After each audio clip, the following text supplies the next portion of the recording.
Herkese salam. MacBook Pro A1707 modeli. Problemi isə xronik problemdir. Backlight problemi bu modellərdə ən çox olan problemlərdən biridir. Gəlin yoxlayaq. Kompüteri yandırırıq. Ekran qapağı bu halda olanda burada görürük. Və artıq getdi.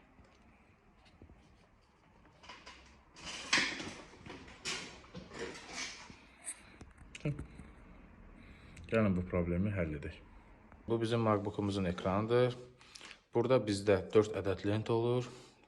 Hər iki kənardakı lentlər görüntü lentləridir.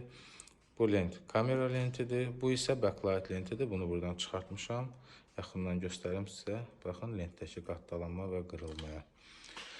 Bu modellərdə 2016-2017 MacBooklarda bu yaygın problemdir. Bundan sonra istehsal olunmuş MacBooklarda lentlərin belə deyək, materialını dəyişdirdiklərinə görə bu problem heç vaxt yaranmır və biz bundan sonra istehsal olunan MacBookların lentindən istifadə eləyib, daha doğrusu onunla bunu dəyişdiririk ki, bunda da bu tip problem bir daha yaranmasın. Deməli, hal-hazırda gördüyünüz kimi biz köhnə xarab lenti kəsib çıxartmışıq.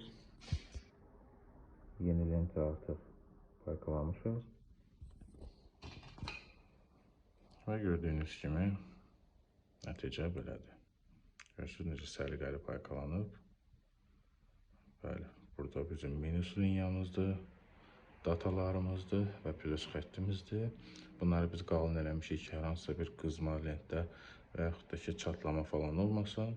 Bunlar da necə lazımdır? İndi bunların üstü obşu soyulacaq, kleylənəcək, bağlanacaq. Necə lazımdır və buradan çat olmayacaq. Kley vurmuşam. Bu kley həddindən artıq uzun ömürlü, dözümlü və sərt kleydir. Çox keyfiyyətlidir, ultrabənövşəyi işıqla quruyur. Əsas birinci təbəqə bu kleyi vurmuşam ki, hər hansısa bir problem yaranmasın. Ki, zaten yaranmaz. Amma yenə də, belə deyək, kley vurmuşam ora. İndi isə işin sadəcə keyfiyyət tərəfini yox, həm də kosmetik tərəfini, görünüş tərəfini qorumaq üçün onu qara kleylə, belə deyək, bu çərçivəni dolduracağım və lent sanki dəyişilməmiş kimi, ümumiyyətcə müdaxilə olunmamış kimi səliqəli, təmiz görsənəcək. Lentin üzərini qara kleylə bağlamışam və görünüşü də artıq bir qədər normallaşdı. Düşünürəm ki, bu işdə həm dözümlülük, həm də kosmetik görünüş önəmlidir. Bu səbəbdən belə. Və belə, təmir yekunlaşdı, kompüteri yığdım, köhnə lent, kompüter necə lazımdır işləyir. Artıq hər hansısa elə bir problemi qalmadı. Videonu bəyənməyi, kanala abunə olmağı unutmayın. Əgər sizin də kompüter təmiri ilə əlaqədar hər hansı bir suala, bir köməyə ehtiyacınız olarsa, məndən əlaqə saxlaya bilərsiniz. Sağ olun, salamat qalın, növbəti videolarda görüşənədək.